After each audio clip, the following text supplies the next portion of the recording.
पडतात. राजकारणाचं विश्लेषण करताना एक लक्षात ठेवा, वस्तुस्थिती सोडायची नाही. वस्तुस्थितीवर आधारित तुम्ही वाटचाल केली तर तुम्ही पुढे जाता. मी आता धनंजय महाडिक, पोटातलं पाणी सुद्धा देवेंद्र फडणवीसांनी हलवलं नाही. तुमच्याच कोल्हापूरचे छत्रपती संभाजीराजे यांनी काय ऑफर दिली होती तेव्हा, की तुमच्याकडे एक्स्ट्रा मत आहेत, कुठचाही एक पक्ष येणार नाही, मला अपक्ष निवडून द्या. बरोबर आहे. काय काय नखरे पवारांनी आणि उद्धव ठाकरेंनी केले.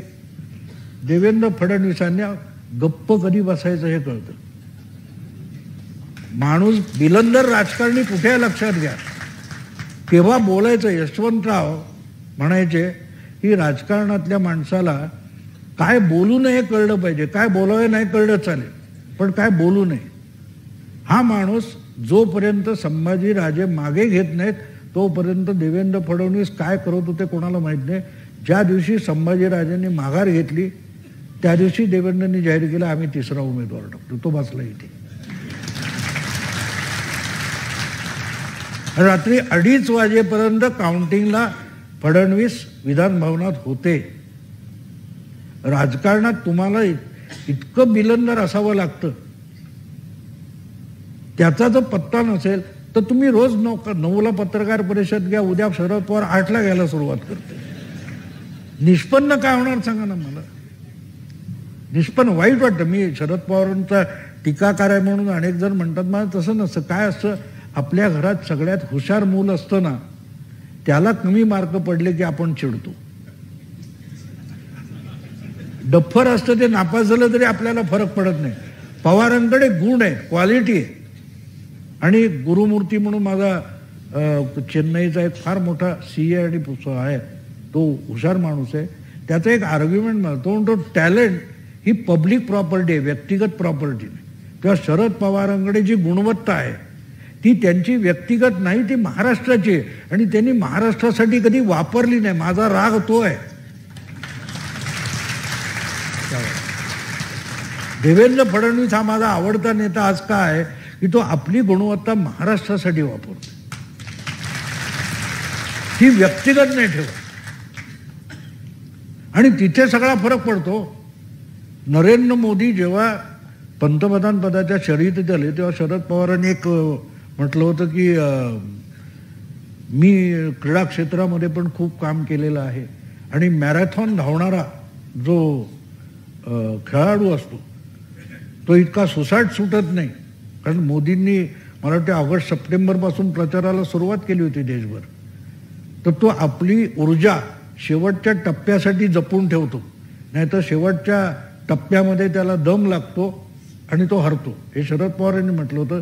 मी त्यावर ब्लॉग लिहिला होता की शरद पवार बोलतात ते 100% बरोबर आहे, फक्त ते ज्या व्यक्तीविषयी बोलतात ती व्यक्ती चुकीची आहे. शरद पवार हे स्वतःबद्दल बोलत आहेत. आणि याचं कारण असं मित्रांनो की 91 साली शरद पवार पंतप्रधान व्हायला गेले, अजून धापा लागलेले, काय होत नाही. जेव्हा मोदी निवडणुकीच्या राजकारणात नव्हते, सत्तेच्या राजकारणात नव्हते, ते 2001 मध्ये आले. बरोबर आहे ना. हे पंतप्रधान व्हायला गेल्यानंतर 10 वर्षांनी मोदी निवडणुकीच्या राजकारणात आले. पुढच्या 12 वर्षात पंतप्रधान झाले. हे अजून धावत आहेत, अजून धावत आहेत. मला गेल्या विधानसभा निवडणुकीच्या निकालानंतर माझं इथे मिरजेला व्याख्यान होतं.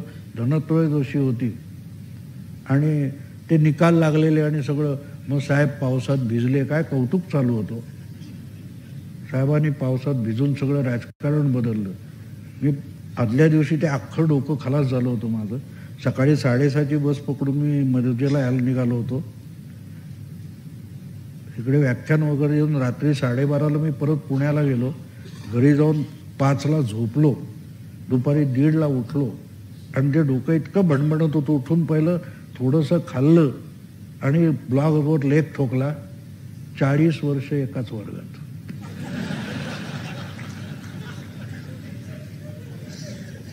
त्या संध्याकाळपासून सगळ्या चॅनलवर पावसात भिजण्याची चर्चा बंद झाली. कारण 80 साली शरद पवारांनी पहिल्यांदा स्वतःच्या नेतृत्वाखाली महाराष्ट्र विधानसभेची निवडणूक लढवली तेव्हा 54 आमदार होते. 80 पासून 19 किती झाली? 39 वर्ष. आमदार किती होते? 54. म्हटलं शेजार पाजारची पोरं KG मध्ये होती, अंगणवाडीत, बालवाडीत, प्राथमिक शाळेत, माध्यमिक शाळेत, कॉलेजमध्ये गेली, अमेरिकेला मास्टर्स डिग्री करायला गेली. आमचं पोर बघा 55, 54 के 54. काय निष्ठा आहे. एकच पाडा एकाच वर्गात. सगळ्या मीडियाची थोबाडं बंद झाली. अरे 54 तुम्ही 40 वर्षानंतर 54. आता काल परवा वळसे पाटील पण बोलले ना. पण मला खरंच अजब वाटतं. माणसाला का वाटत नाही की आत्मपरीक्षण करावं.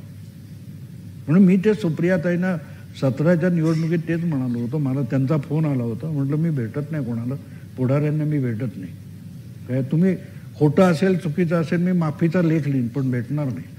कारण मी दूर बसून ऑब्झर्व करत असतो आणि त्याच्यावर लिहितो, वैयक्तिक लिहित नाही. तर म्हटलं तुम्ही त्यांना एक प्रश्न विचारला तेव्हा राष्ट्रपती निवडणूक चालू होती. म्हटलं तुम्ही त्या सोनिया गांधी बैठक बोलावतात तेव्हा तिथे फरसाण खाता, ढोकळा खाता, काय खाता की केक खाता? ते बोलले हा काय प्रश्न आहे. नाही म्हटलं दुसरं काय करताना दिसत नाही ना, म्हणून विचारलं की काय खाता. तो म्हणा का असं का म्हणतो तो.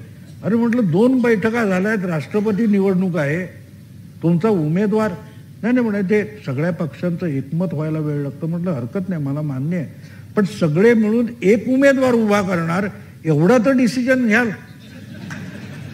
बसून बसून निर्णय काय घेतात, परत बसायचं. उभं राहायचा विचारच डोक्यात येत नाही. हो सांगा मला काय करायचं. उभं राहायचा विचार झाला पाहिजे ना. बसून काय करायचं, परत एकदा बसायचं. अजब आहे.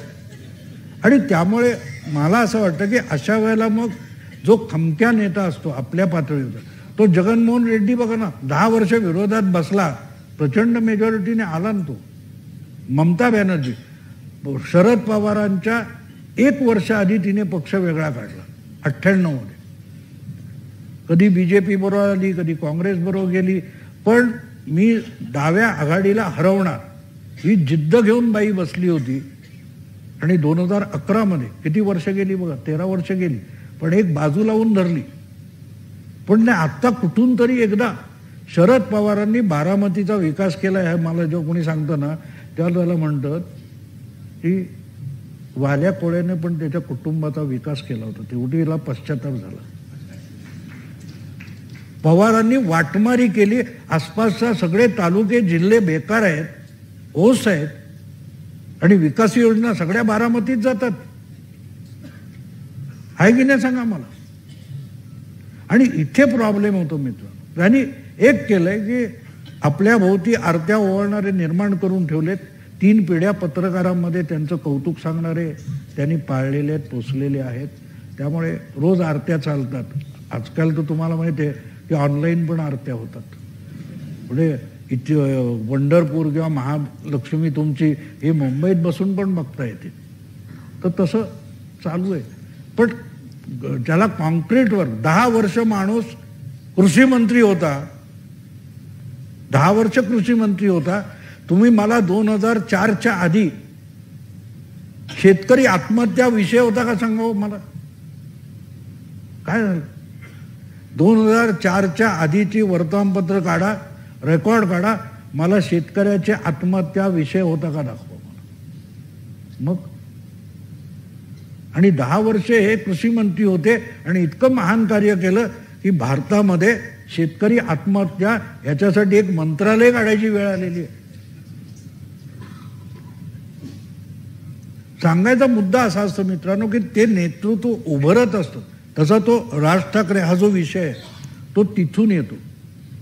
बसले तिथे चंद्रकांत दादा पाटील भेटून येतात, देवेंद्र फडणवीस भेटून येतात, एकनाथ शिंदे भेटून येतात, कारण त्यांना पण पोटेन्शियल माहिती असतं. हे पत्रकार परिषद घेऊन राज ठाकरेबद्दल बोलणार नाहीत, हेच पॉलिटिशियन, त्यांनी नाहीच बोलायचं असतं.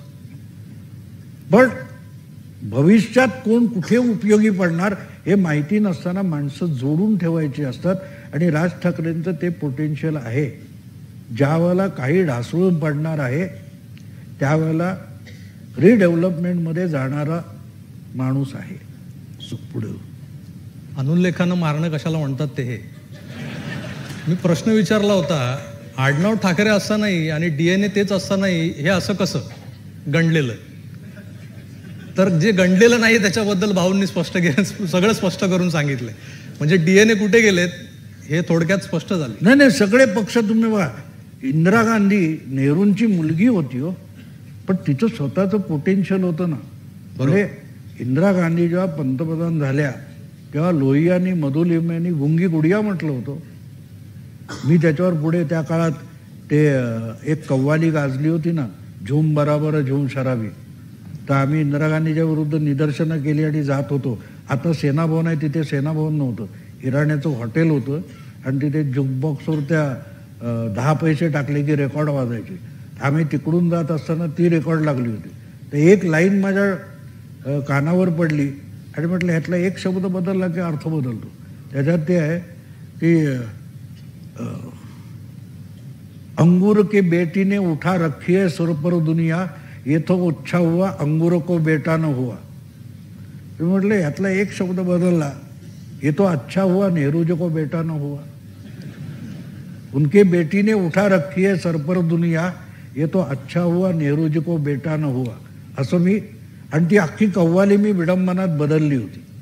झूम बराबर झूम शराबीचं धूम मची है धूम जहां में, धूम मची है धूम, ये क्या हुआ है कौन आया है चिल्ला रहे हम तुम तुम तुम, धूम मची है धूम. तर ते इंदिरा गांधीचं ते गरिबी हटाव वगैरे त्याचं सगळं मी विडंबन केलं होतं त्याच्यात. पण सांगायचा मुद्दा असा की इंदिरा गांधीकडे जे स्वतःचं पोटेन्शियल होतं, क्षमता होती, त्याचा मागमूसभर राहुल गांधीमध्ये नसेल तर त्यासारखं काँग्रेसला पुनरुज्जीवन मिळेल हे शक्य नसतं. हे शक्य नसतं.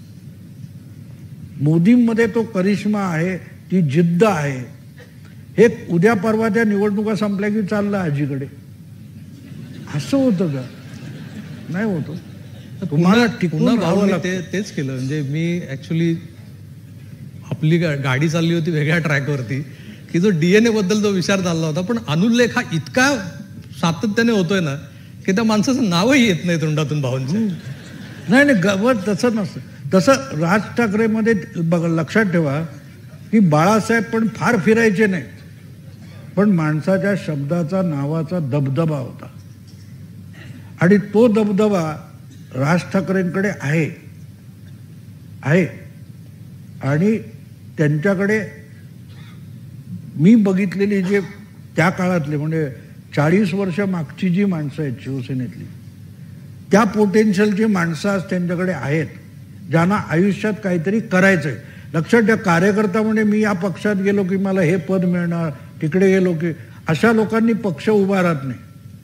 ज्यांना स्वतःला काहीतरी करायचंय आणि कर्तृत्वासाठी संधी कुठे आहे तिथे जे जातात ते कार्यकर्ते असतात आणि ते पक्ष उभे राहतात.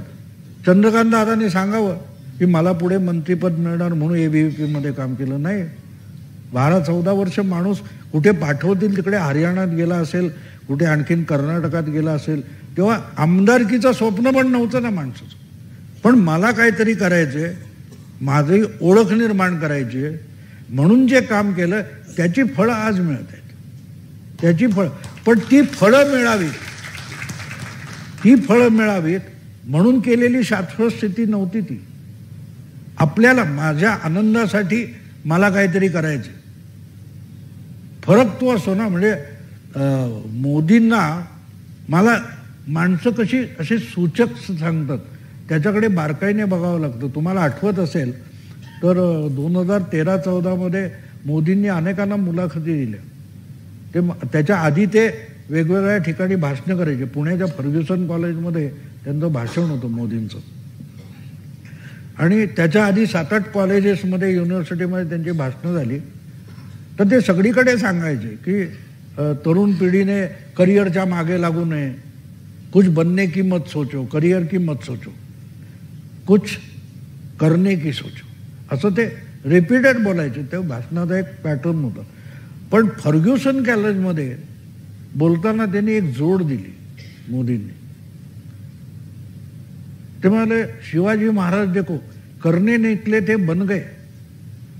शिवाजी होता ते महाराज झाले, ते काहीतरी करायला निघाले आणि महाराज झाले. मला लक्षात आलं हा माणूस शिवाजी व्हायला बघतोय, काहीतरी उभं करायला बघतोय. आणि आज गंमत बघा मित्रांनो की उद्या कदाचित अशी वेळ येईल या माणूस पर्यायी युनो पण निर्माण करेल.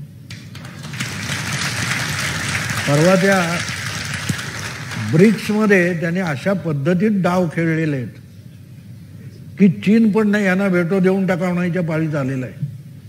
याचं कारण नाही तर हा युनोच गडबडून टाकेल. म्हणजे आपल्याकडे असलेली साधनं, आपली क्षमता ही कशी मोजून वापरायची याचा दृष्टिकोन आहे. दृष्टिकोन आहे काय मला सांगा ना. आपल्या देशामध्ये जवळजवळ 3.5 कोटीच्या आसपास ते व्हॅक्सिनेशन झालं. त्याच्यातले 2 कोटी परदेशी पाठवले, छोटे छोटे छोटे छोटे देश. अरे पण तिकडे युनोमध्ये डोकी काउंट होतात ना, 70 देश भारताच्या बाजूने उभे होतो. त्यांची लोकसंख्या किती आहे. पण ते डोस आपल्याकडे एक्स्ट्रा तयार झालेत, ते त्यांना पाठवले आणि त्यांना अंकित करून घेतलं. म्हणजे तुमच्याकडे साधनं कमी आहेत, पण ती वापरायची कशी. तिथे तुम्हाला माणसाचे नेतृत्व गुण कळतात. ते नेतृत्व म्हणून विषय राज ठाकरेचा होता, पण मी सार्वत्रिक का बोलतो की आपला राजकारणाकडे बघण्याचा दृष्टिकोन असा असला पाहिजे की माणूस करतोय ते तुम्हाला. मी आता इथे जाहीररित्या सांगत नाही, पण देवेंद्र फडणवीसांनी मला एक व्हॉट्सॲप पाठवलं. मी व्हॉट्सॲप वापरत नव्हतो. 4 महिन्यांनी त्यांची भेट झाली, तेवढा तुम्ही बघितलं नाही का म्हणा. त्यांनी आपली एक राजकीय चलाखी तुम्ही एकट्याने पकडली, बाकीच्या मीडियाला कळलंच नाही. हे त्यांनी मला व्हॉट्सॲपवर कळवलं. मी सांगणार नाही काय ते, पण मी त्याच्यावर एक व्हिडिओ केला होता आणि ते म्हणाले अमुक अमुक करण्यामागे माझी चलाखी होती, पण ते कोणाच्या लक्षात आली नाही. तुम्ही बरोबर पकडलं. तर त्यांना म्हटलं हे असलं मुळात व्हॉट्सॲपवर पण पाठवू नका. तुम्ही राजकारणात मी नाही. ते मधी कोणीतरी कॉपी करून काढलं तर लफडं होईल म्हटलं. सांगायचा हेतू असा असतो मित्रांनो की माणसाला तो दृष्टिकोन असला पाहिजे. आणि तुम्ही आत्ता देखील मी तुम्हाला सांगतो की अनेक जणांमध्ये ती खुसफुस चाललेली आहे, पर्टिक्युलरली भाजपच्या कार्यकर्त्यांमध्ये, की हे कशाला अजितदादा आणायची काय गरज होती, 165 होते ना. अरे हे सगळं तुम्हाला कळत असतं तुम्ही पंतप्रधान झाला असता. ते आले असते इथे प्रचारक म्हणून ना. राजकारणामध्ये मित्रांनो केलेलं तुम्हाला कळलं पाहिजे उशिरा, करताना कळायला नको, नाही तर ती पदयात्रा होऊन जाते ना. कुठून निघत नाही, कुठे पोहोचत नाही. त्या आमच्या मालवणीमध्ये आमची आई फार सुंदर गोष्ट सांगायची. त्या पदयात्रेच्या वेळेला मला ती आठवली. ते गडी असतो घरामध्ये सोम्या, तो मालक त्याला जो सोमग्या मेल्या उद्या पाटपरोळ्यात जायचा असं तो मालवणीत सांगतो. तो पाटपरोळ्याला जायचंय. सकाळी मालक उठतात, बघतात तर सोम्या गायब. इथे तिथे चौकशी करतात, गावभर विचारणा, सोम्या बेपत्ता. दुपारी 12:30-1 वाजता धापा टाकत सोम्या येतो. ते शिव्या घालता, हरम होता कुठे, जाऊन आलो म्हणून पाटपरोळ्या. तुम्ही कशाला, नाही का तुम्ही सांगितलं नाही. तसे पदयात्रा झाली, पण कशासाठी तुम्ही एका काँग्रेसवाल्याला विचारा की कशासाठी. अरे जो भारत तुटलेला नाही तू जोडतो म्हणजे काय, हा जो प्रकार असतो ना. म्हणून तुम्हाला हे समजलं. आता हे मोदी शहा एन्जॉय करतात. तुम्हाला गंमत वाटते का सुप्रीम कोर्टाने सहजासहजी काय परत ते रिइन्स्टेट केलं का. समोरच्या बाजूला कसा खेळाडू पाहिजे हे पण आम्हीच ठरवतो. तो गोलमाल नावाचा एक सिनेमा होता, तुम्हाला आठवत असेल, तो अमोल पालेकर होता. तर त्याच्यामध्ये तो उत्पल दत्त ज्या हिरोईनचा बाप असतो तो अखंड बुद्धिबळ खेळत असतो. मग इकडचं काहीतरी हलवतो, मग समोर जाऊन बसतो, तिकडून पण तोच खेळतो. तुम्ही गेल्या 9 वर्षामध्ये उत्पलचं बुद्धिबळ बघताय. भाऊंनी नगासनग सगळ्यांची नावं घेतली, ममता दिदींपासून राहुल गांधींपर्यंत. अपेक्षित नाव शेवटपर्यंत आलेलं नाही. पण आणीबाणीचा जो विषय होता ना मित्र, इंदिराजी आणि आणीबाणी. आता आणीबाणी ज्या वेळेला होती तेव्हा तुमची पत्रकारिता सुरू झाली होती आणि तुम्ही सगळं अनुभवलेलं आहे. कोल्हापुरात मागे पृथ्वीराज चव्हाण येऊन काहीतरी एक वक्तव्य करून गेले, 2024ला जर पुन्हा मोदी पंतप्रधान झाले तर विधानसभेच्या निवडणुका होणार नाहीत आणि मग काय देशात आणीबाणीच लागेल अघोषित. काल शरद पवारांची जी सभा झाली, आज जी पत्रकार परिषद झाली, त्यातलाही एकंदर सूर तसाच होता. म्हणजे आपण ज्या पद्धतीनं, आता तुम्ही ज्या पद्धतीनं मोदींचे गुणगान गायलेत थोडक्यात, की कशा पद्धतीनं परराष्ट्र संबंध आपले ज्या पद्धतीने डेव्हलप झालेत, अगदी कोविड काळातही ती दूरदृष्टी मोदींमध्ये आहे. आपल्याकडचे थोडेफार वॅक्सिन आपण कोणाला तरी दिले, त्यामुळे त्या देशाचा राष्ट्राध्यक्ष जगासमोर तुमच्या पाया पडतो. हा करिश्मा आजपर्यंत झाला नव्हता. भारताच्या कुठल्या राष्ट्रपतीच्या, पंतप्रधानाच्या, दुसऱ्या देशाच्या राष्ट्राध्यक्षाने पाया पडले, मोदींच्या पाया पडले. हे आपल्याला दिसलं. आपण आज मान्य करतोय, पण त्यावेळेला हे विरोधी पक्ष नेते काय करत होते? आमच्या मुलांची वॅक्सिन्स बाहेर पाठवली म्हणून मोदींच्या नावाने खडे फोडत. मोदींचं हे वागणं आहे ना, त्याला हे आणीबाणी, हुकुमशहा या सगळ्या अशा उपमा देऊन, या संज्ञा देऊन त्यात नेमकं तोललं जातं नेहमी. आज शरद पवारांचा सूरही तसाच होता. तर ही खरोखर अशी अघोषित आणीबाणी लागेल का पुढे? नाही, अघोषित काय असतं मला कळत नाही. अघोषित काय असतं? यांच्या दृष्टिकोनातून असं आहे की नरेंद्र मोदी ज्या पद्धतीनं कारभार हाकतायत देशाचा. नाही, एक लक्षात घ्या, भूत कुठे आहे असं तुम्ही विचाराल, पण ज्याला बघायचं त्याला दिसतं ना.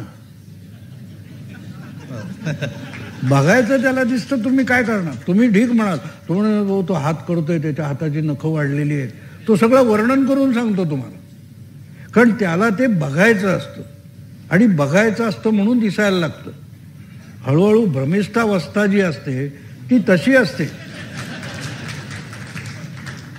म्हणजे आपल्या याच्यात देखील तुम्ही जगण्यात अनेकदा बघाल, काही माणसं काय काय हास्यास्पद करत असतात आणि मग जग फसत नाही त्यांना, पण त्यांना वाटतं जग फसते म्हणून, आणि म्हणून तेच आता जे तुम्ही सांगितलं तेच 2018च्या वेळेला एबीपी माझाला कुमार केतकर ते एबीपी कट्टावर होते, ते म्हणाले होते ना 2019च्या निवडणुका होणारच नाहीत, मोदी घेणारच नाहीत, ते जनतेला घाबरलेले आणि झालीच निवडणूक तर ते पराभूतच होणार. स्वर्गातून प्रभू रामचंद्र आले तरी त्यांना वाचवू शकणार नाहीत. आता वाचवू शकणार नाहीत म्हणजे 31 जागा वाढवून देतील हे आपल्याला माहीत नव्हतं. आता तेव्हा ते बोलले होते. आता ही बुद्धिमंत असतात, बुद्धिमंत जे असतात ना त्यांचा जगाशी संबंध येत नाही. आईन्स्टाईनचं एक फार सुंदर वाक्य की बुद्धिमंतांना सहजगत्या उल्लू बनवता येतं, अडाण्याला उल्लू बनवणं अवघड असतं, कारण तो अनुभवावर जगतो, व्यवहारावर जगतो. यांचा हा प्रॉब्लेम असतो. तुम्हाला साधी गोष्ट सांगतो, हे असले जे बुद्धिमंत असतात, तुम्हाला जमलं तर इंटरनेटवर विथ ऑनर्स नावाचा एक सिनेमा आहे हॉलिवूडचा, फार सुंदर सिनेमा आहे. पुढे हे जे सोकॉल्ड बुद्धिमंत तुम्ही रोज बघता, व ते पृथ्वीराज चव्हाण असोत, कुमार केतकर असोत किंवा आणखीन कोणी बडे बडे बुद्धिमंत आहेत, तसा एक हार्वर्डच्या लॉ कॉलेजमधला प्रोफेसर आहे आणि तो असा त्या वर्गामध्ये कॉन्स्टिट्यूशनवर प्रश्न विचारत असतो सगळ्या मुलांना, आणि त्यांनी उत्तर दिलं की त्यांची खिल्ली उडवत असतो. त्यातला एक मुलगा, त्याचा ॲक्सिडेंट झालेला आहे आणि त्याच्याबरोबर एक भणंग बसलेला असतो, दारुडा. पुढे ॲक्सिडेंट झाला आणि त्याने त्यावेळेला त्याला योग्य वेळेला वाचवलं म्हणून तो वाचलेला असतो, आणि मग तो त्याला सांगतो तुला मी पैसे देत जाईन, मी राहतो तिथून कॉलेजमध्ये, कॉलेजमधून घेऊन जातो. एक दिवस तो त्याच्याबरोबर बसलेला असतो आणि हा सगळा प्रसंग चालू आहे. तर तो काहीतरी प्रश्न विचारतो, तो मुलगा गडबडतो, तर त्याला हा बाजूचा माणूस त्या प्रोफेसरला कळतं की हा कॉलेजचा विद्यार्थी असू शकत नाही. तो म्हणतो तू कोण आहेस, तू कॉलेजचा आहेस, तू इन्व्हायटी आहेस? तो म्हणतो नाही. तो म्हणतो देन हू आर यू? तो म्हणतो आय एम अ बम, मी भिकारचोट माणूस आहे म्हणतो. तो म्हणतो मग तू इथे का आलास? जातो म्हणाला. तो असा खाली येतो. आता बुद्धिमंत जे असतात ना, त्यांच्या सगळ्यात मोठा प्रॉब्लेम असा असतो की आपण शहाणे आहोत हे सिद्ध करण्याची त्यांना इतकी हौस असते की ते स्वतःची बेआबरू करून घेतात. त्यामुळे तो त्याला म्हणतो की why don't you answer my question? तो म्हणतो काय क्वेश्चन आहे? तर तो प्रश्न असा असतो, what is beauty of the constitution? की याचा आशय काय, घटनेचा आशय काय? तर तो बोलताना पहिलं तो त्यांचा संवाद दाखवला, आय एम बम. तो म्हणतो I am bum, president of America is bum. कारण तो त्याला ते कसली घटना म्हणतो, तो प्रोफेसर सांगतो या घटनेचं तुम्ही आत्ता जो हुकुमशाहीचा विषय काढलाय तो त्याच्यात आहे. तो म्हणतो कसला? म्हणे अध्यक्ष एका मिनिटात अणुयुद्ध सुरू करू शकतो, त्याला काय तुमची काँग्रेस अडवणार आहे? कोणी अडवू शकत नाही. एवढे त्याच्याकडे प्रचंड पॉवर्स घटनेने दिलेले आहेत राष्ट्राध्यक्षाकडे, तो अणुयुद्ध सुरू करू शकतो. मग हुकुमशाहीला किती वेळ लागणार आहे? हे हुकुमशाहीच आहे. असं सगळं चालू असतं. तर तो भणंग असतो, तो त्याला म्हणतो येस प्रेसिडेंट इज बम. तोही विकारचोट आहे, मी पण विकारचोट आहे. आणि हे सगळं करून तो निघून जात असताना तो त्याला म्हणतो why don't you answer my question? तो म्हणतो का फुकट आन्सर देऊ? तो म्हणतो $5 दे दारू प्यायला. देतोस? नाही तर वाढमध्ये गेला. तो जायला लागतो. शेवटी त्याला इज्जतीचा प्रश्न येतो, तो काढून $5 देतो. तो पहिले खिशात ठेवतो आणि त्याला सांगतो की घटनेची सगळ्यात महत्वाची गोष्ट काय असेल तर घटना बनवणाऱ्यांना माहिती होतं की आपण अजरामर काळासाठी घटना बनवत नाहीये, कालानुरूप गरजेनुसार त्यात बदल करावा लागेल म्हणून त्याच घटनेमध्ये घटना दुरुस्तीची तरतूद ठेवली आहे. That is the beauty of constitution. आणि हे तुझ्यासारख्या बुद्धिमंतांच्या मेंदूत शिरत नाही म्हणून तुम्ही निर्बुद्ध आहात. किती साधं सरळ उत्तर, साधं सरळ. आणि तो परत त्याला सांगतो एक लक्षात ठेव, मी किंवा प्रेसिडेंट आमच्यासारखे भिकारचोट असतात ना, तेच काहीतरी करतात आणि आम्ही काय केलं ह्याचे अर्थ लावण्यात तुमचं आयुष्य संपून जातं आणि तुम्हाला काही कळत नाही. असं म्हणून तो निघून जातो. हे जे मी हुकुमशाही म्हणणारे जे आहेत, हुकुमशाही जे म्हणणारे आहेत त्याला हुकुमशाही म्हणजे काय उलटा प्रश्न विचारा. कोणीतरी आत्ता मला पवारांची सकाळी पत्रकार परिषद झाले, ते काही पत्रकार भेटायला आले होते. त्यांनी मला एकाने ब्रीफिंग केलं, बा असं असं झालं. म्हटलं त्यांना तुम्ही विचारलं नाही ना, आत्ता आम्ही सगळ्या विरोधी पक्षाचं एक संघटन घट्ट करायचं ठरवलंय. म्हटलं का? त्यांना बुडवून तुम्ही मग बीजेपीमध्ये जाणार का? कारण तुम्ही असंच पुलोत करून तुम्हीच काँग्रेसमध्ये गेलात आणि विरोधी पक्ष बोंबलले महाराष्ट्रातले. नाही म्हणून ते कळलं नाही. म्हटलं बरोबर पत्रकार आहात तुम्ही. त्यामुळे प्रश्न असा असतो की साधा सरळ. आता काल सुप्रियाताई म्हणतात की पक्षात फूट पडलेली नाही, मग कशाला निवडणूक आयोगात गेलाय, कशाला राहुल नार्वेकरकडे गेलाय? म्हणजे ते काय बोलतात हे पण पत्रकारांना कळत नाही की कळून बोलायचं नसतं. आणि मग मला ह्या गोष्टी आठवतात का? ह्या असे साध्या गोष्टी वाटतील तुम्हाला, पण मध्येच मी सिनेमात जातो, मध्येच मी क्रिकेटमध्ये जातो. तर ते एक गोष्ट लक्षात घ्यायला लागते की ह्या सगळ्या गोष्टी घडत असतात ना, त्याच्याकडे पारदर्शकपणे बघायला शिका. तुम्हाला काय सांगितलं, मी माझा अनुभव सांगतो. माझी बायको गाडी घेणार होती, तीच घर चालवलं. मी भडंग माणूस आहे, काय बिचारीने तिनेच सगळं घर आयुष्यभर चालवलं. मी 29 नोकऱ्या सोडल्या. तर आपल्याकडे एक मेंटॅलिटी कशी असते, तो अख्खा वेळ तो सेल्समन माझ्याच भोवती फिरत होता. मी त्याला म्हटलं तुला गाडी विकायची आहे? तो मला हो क्यों साहेब. गाडी का घेऊ नये ह्याच्यावर मी एकटाच बोलू शकतो. गाडी ती विकत घेते, तिला समजाव, नाही तर तुझी गाडी संपणार नाही, इथेच राहील. तो गडगडला बिचारा, गेला तिला समजून. पण सगळं संपल्यावर त्याला म्हटलं अच्छा ये चलती भी है? तो म्हटलं क्या बात कर रहे हो? म्हटलं मग तेवढं सोडून तू बाकीचं सगळं सांगत होता. ही गाडी चालण्यासाठी जाण्या येण्यासाठी असते, ही चालते एवढं सोडून तू सगळं सांगितलं. ह्याच्यात ते तर मार्केटिंगमध्ये कसं असतं की तुमच्या खिशातले पैसे काढायचे असतात. तोपर्यंत काय काय छान छान आहे, घरी पोचलं ना की कळतं त्याच्यात काय नाही नाही नाही. तर हे मार्केटिंग असतं आणि हे आपल्या डोक्यावर मारलं जात असतं. ते बाजूला ठेवा आणि जे घडतंय ते डोळसपणे बघा. मी आता धनंजय महाडिकनी ते बोलताना सांगितलं की मी मगाशी जो त्या उद्घाटनाच्या वेळेला तिथे सांगितलं की ह्यांच्या निवडीपासून प्रक्रिया सुरू झाली. त्याचं कारण माझा त्याच्यावर डोळा होता की देवेंद्र जे काय करतोय माणूस, तो बोलत नाही याचा अर्थ तो डेंजरस आहे आता या क्षणी. माझ्यासाठी नाही, महाविकास आघाडीसाठी. पण ते बाकीचे तुम्ही घरी या, तुम्ही काय छत्रपती महाराजांना सांगितलं होतं ना, तुम्ही शिवबंधन बांधा, अमुक करा तमुक करा. अरे तो काय करतोय तिकडे बघा. ते परत परत देवेंद्र फडणवीस एक वाक्य बोलत होते पण ते कोणी गंभीरपणे घेतलं नाही. मी हे सरकार पाडणार नाही, हे सरकार स्वतःच्या ओझ्याने पडेल सांगत होता माणूस. पण ते गंभीरपणे घेतलंच नाही. ते जर घेतलं असतं तर आपल्यामध्ये अवजड होईल असं युतीमध्ये प्रॉब्लेम आघाडीमध्ये राहू नये याची काळजी घेतली गेली असते.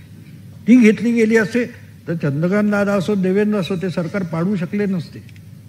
पण तुम्ही आणि इतकं ओपनली मला वाटतं त्यांनी सांगितलं होतं की तुमच्या आमदारांना विरोधी मतदान करायचंय म्हणून तिसरा उमेदवार टाकतोय, हे ओपनली सांगितलं होतं. धनंजय महाडिकांना उभं केलं तेव्हा देवेंद्र फडणवीसांनी उघडपणे सांगितलं की तुमच्या आमदारांकडून आग्रह आहे की आमच्या नेत्यांना धडा शिकवायचा. तरी पत्ते सगळे ठेवलेत समोर, पत्ते उडून ठेवलेत. हे जे तुझ्याकडे पत्ते नाहीत, तू काय करणार माझ्याशी. सकाळी 9 वाजताची पत्रकार परिषद चालू होती. तेव्हा सांगण्याचा हेतू असा मित्रांनो, हे सगळं तुम्ही बघाल तर तुम्हालाही कळायला लागेल. माझ्याकडे काय विशेष मेंदू आहे असं बिलकुल नाही आहे. मी हे निरागसतेने बघतो. निरागसतेने म्हणजे मला अनेक जण म्हणतात हे तुलाच कसं कळतं. म्हटलं मी पहिली गोष्ट तो बोलतोय तो बेअक्कल आहे समजून बघतो, मग तो कसा बेअक्कल आहे कळतं. पण तो बोलतोय ते ऐकून घेतो. तुम्ही ऐकून घ्या, समजून घ्या, मग तुम्हाला बॉडी लँग्वेजची गंमत सांगतो मित्रांनो. बॉडी लँग्वेज गेलात तर तुम्हाला इंटरनेटवर बॉडी लँग्वेजचे व्हिडिओज मिळतील. फार सुंदर त्यांनी समजावलेले. जिओ काय म्हणतात ते नॅट जिओ आहे त्यांचं आहे, ते इतकं बारकाईने समजवतात. अहो माणूस तुम्हाला टीव्हीवर दिसतो ना, तो खरं बोलतो की खोटं तुम्हाला कळू शकतं. तुम्ही त्या निखिल वागळेकडे बघा, तर चालू असतं सर असं बघता ना तुम्ही. कारण हातातून खोटं खरं सुटेल याची भीती आहे. हे बॉडी लँग्वेजचं लक्षण आहे. हे असं करणारी माणसं असतात ना, तुम्ही बघा ते असं बोलताना हातातून सुटेल. त्यांनी ते इतकं सुंदर समजावलं आहे. निक्सनचा एक किस्सा त्यांनी तो असा कॅमेऱ्यातून दाखवला आहे. तो वॉटरगेट प्रकरण चालू असतं आणि तो तसा बोलत असतो आणि सारखा असं करतो. आणि नंतर तो वॉटरगेटचा प्रश्न आला तर त्याने असा तो कॅमेरा मागे नेऊन दाखवला आहे. तो मागे असा हात असे गच्च मागे धरलेत. त्यांनी सांगितलं ह्याला आपल्या तोंडून चुकून सत्य निघून जाईल याची भीती आहे. हे बघितलं तर मी त्याला न कळेल, मला कुठून कळते. मी हे सगळं बोलतात ते सगळं समजून घेण्याचा प्रयत्न करतो आणि तुमच्यासमोर मांडतो. तुम्हाला समजून घ्यायला अधिकाधिक मदत व्हावी आणि तुम्हाला स्वतःला हे जाणून घ्यावं असं वाटावं म्हणून अनेक काय म्हणतात महिलांची तक्रार आहे. तुम्ही मित्रांनो म्हणता, मैत्रिणीनो म्हणत नाही. तर कारण अनेक महिला या पहिल्यांदा राजकारण या निरस विषयामध्ये प्रतिपक्षामुळे रस घ्यायला लागला. हे मोठं सर्टिफिकेट आहे मला. अगदी एक पुण्याचे पोलीस प्रोसिक्युटर वकील आहेत, त्यांनी घरी जेवायला बोलवता गेलो. त्यांची अगदी खेड्यातून आलेली पत्नी आहे. ती म्हणाली मी भांडी घासताना तुमचं सगळं ऐकते. पण ती निरागसपणे म्हणाली, तिला काय अपमान कर, पण ती ते करताना का होईना ऐकते. ह्याचा आपल्याला आपल्या आयुष्याला स्पर्श करणारी गोष्ट आहे तर आपण ते ऐकलं पाहिजे असं वाटायला लागलं हे खूप मोठी गोष्ट आहे मित्र. आणि जेवढा त्यातून मतदार प्रगल्भ होईल ना तेवढा आपोआप समाज प्रगल्भ होतो आणि लोकशाही प्रगल्भ होते. मी रेडीमेड मत देत नाही, मी तुम्हाला विचार करायला भाग पाडतो.